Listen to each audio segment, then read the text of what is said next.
Hermanus Konjol mendadak bak seorang artis setelah ketiban rejeki nomplok.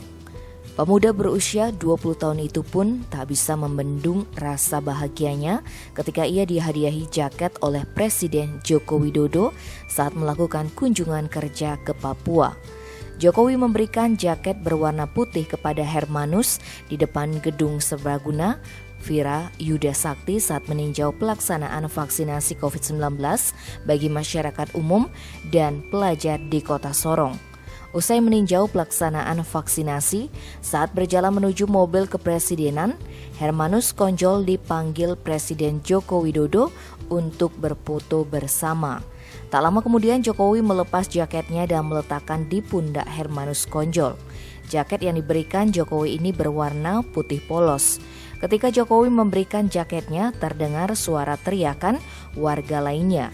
Hermanus pun langsung dikerumuni bak artis oleh warga yang penasaran ingin menyentuh jaket pemberian Presiden Jokowi. Di depan sini, jadi panggil Bapak mau foto, jadi Bapak bilang, sudah kemari, jadi lompat situ aja turun.